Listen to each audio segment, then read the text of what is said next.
Well, I'm very fortunate to have with me today John Heppner. John Heppner's been in the pigeon business forever. I've been reading his name ever since I got my first APJ. Me and him are probably about the same age, so we all both started early. John, we appreciate you talking to us here. Tell us how you got your start, when you got your start. Well, I got my start when I was really very young. My grandfather on my mother's side had common pigeons, but he bred them for color, and he would hoist me up by my breeches to look into the nest and hold the little baby squabs, and I developed a real love for those common pigeons. Then he eventually ran into some fancy pigeon people in a small town in southern Manitoba where I lived, and that's how I was exposed to pigeons. Right. Yeah. What was your first breed of show pigeon that you worked with? The first show breed was nuns. I bought a pair of nuns for $4 as a young lad. And the man I bought them from was going to have me put them in a box. I said, no, I want to take them home, one in each hand, and hope somebody sees me. Certainly 2 ladies saw me and said, look at those lovely pigeons. Well, that's exactly what I wanted. Right, that's good. How old were you then, you think? Well, probably in the 3rd grade, 4th grade or something like that. Isn't that amazing? Yeah. You know, we all kind of started young in the pigeon business. Yes, I don't know what it is. I think it's a genetic flaw myself. What do you think?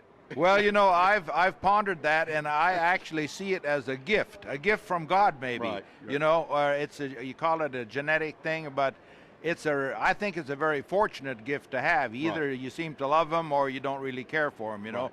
And you and I obviously both love them, and we're thankful that a lot of people around the world do. Right. And people ask me all the time, what do you do with those pigeons? You know, what do you do with those pigeons? I said, well, I look at them. They say, man, you're crazy. You know, but they just don't know. I'm going to quote somebody. You know Leon Stevens, I'm sure. I certainly do, yes. He told me something one time. I was talking on the phone to him, and I like this line. I said, you know, Leon, all us pigeon people are crazy, don't you? He said, well, no, we're not all crazy. He said, but it helps. Yes.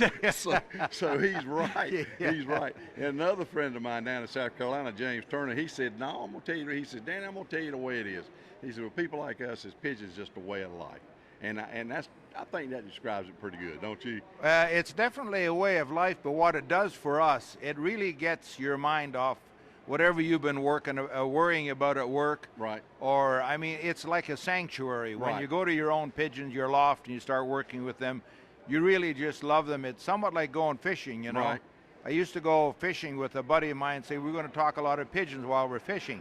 Once we get into fishing, we're not talking pigeons. No. We're so intent on fishing. That's exactly all we talked about. We're multi-sport individuals. That's what it is. Yes, I think so. Yeah. Because I'm a fisherman too. Yes, sir. Done a lot of tournament fishing. Yeah. Well, let me ask you something. I know you've been in the organization. I understand now you're the president of the National Pigeon Association at this time, right? Yes, that's true. Tell me a little bit about that organization.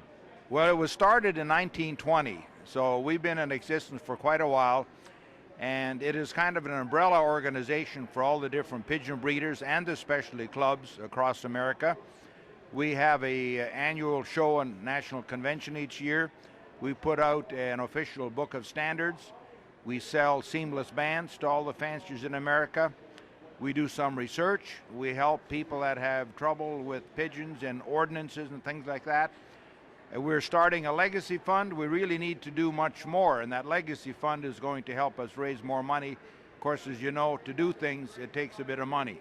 What's a legacy fund exactly? Well, it's going to be a fund that people can simply donate to it or leave part of their estate to pigeons, and our fanciers have been out in front of us. Some people, upon their death, the widow comes to us and said he wanted us to give $5,000 to the National Pigeon Association. Oh, okay. So people are already thinking that, right, and so we know it's going to be successful, and it's in the formative stages right now. Well, that's great. That'll give you some of the money that you need. Exactly, yes. Well, I know you've had breeds over the years. What was the first breed that you ever had that you really just took serious? Was nuns were your first one. What's one you really took serious? Your first one. Well, I also saw English trumpeters at an early age and was totally taken by those long feathers on the feet, you know, the muffs. Right. And it's the English trumpeters that kind of really captivated me, and I happened to be rather fortunate in breeding some of the birds. Imports I had from America. I was living in Canada at the time, in Saskatchewan, and then I ended up showing in 1970 for the first time, and promptly won out of about 500 birds, best young bird in the show, and then start winning pageant champions in the hotbed of English trumpeters. in the Los Angeles area. When did you move to California? 1972. Your work take you down there? Yes. I've been a principal of a private Christian school for some years. I was a vice principal and took a principal job in Turlock, California. Right. Now pigeons, of course, I was already selling quite a few pigeons to California, and being there would have helped you too. And it was the pigeon connection that got me to California. Yes. Well, California is a hotbed for pigeons. That's It for is. sure. it is, and it was for English trumpeters. Right. That's right. Well, what are you working on today? What do I know you got a lot of different breeds, but what are you working on today pretty intensely? Well, English carriers would come to the foreground. I've had them for many years and let them slide a little. My son got really enthused about them, and so that reignited me. Domestic show flights I'm working on very hard, and I'm still working on the nuns. They're up there, and I have Scandaroons that I really like, and so there are many other breeds, but I usually concentrate on about 3 to 5, and then the others, don't breed quite as intensely, but still love them and show them. How about your son? Is he wrapped up in this like you are? Yes, he is, and he's my chief competition in English carriers really? At this show. Yes, he is. How about that? What's his name? Kevin, right? Kevin, yeah. Right, Kevin, right. yeah. I'd love to talk to him. Maybe we get a chance. Well, yes, and my daughter raises good pigeons too. Really? Yes, That's I amazing. have 3 children, and 2 out of the 3. Well, where's your wife fall in this thing? That's what I want. Well, I'll tell you, she's been a great supporter. She's a smart woman. If she knows that a man really likes something and she supports him, I guess there's got to be a reciprocation, and of course you're glad to do that, So she's a good woman from the get-go, and I've been married to her for over 50 years. Well, that helps. She doesn't love them per se like I do, but she supports her husband and everything that I do. Yeah. Well, my wife needs to talk to your wife. Oh, I'll leave it there. Okay. Yes, I've sometimes said I wish a few more fanciers that have wives like I do, but in going to Germany and, even when we were poor as church mice, she said, "Why don't you buy them, Johnny? I know how much you love them."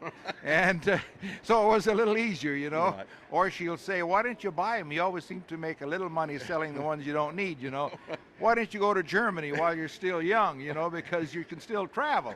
Stuff like that, That's what you call encouraging you. Yes, sir. Yes, sir, really. Well, listen, I appreciate your time. I really do. It's a pleasure to meet you for the first time. And like I said, I've seen your name and know who you are and know some of your history. And you've got a great history, and you're a great asset to the sport. Well, thank you, sir. And I mean that. In fact, maybe a little bit later, you show me some of your birds, and we'll talk about them. Oh, sure. I'd be happy to do that. Okay. That's what it's all about. If somebody really wants to see pigeons, it's always a lot of fun to show. You bet. You bet. Yeah. And good luck in what you're doing here. Okay. It's really a good deal. This is really a pleasure for me to talk to John Heppner. He's a true gentleman and loves the sport. He's got it bad, so to speak, as we say. Got the pigeon disease. Yes, sir. So we thank you for listening to us, and I hope you enjoyed it.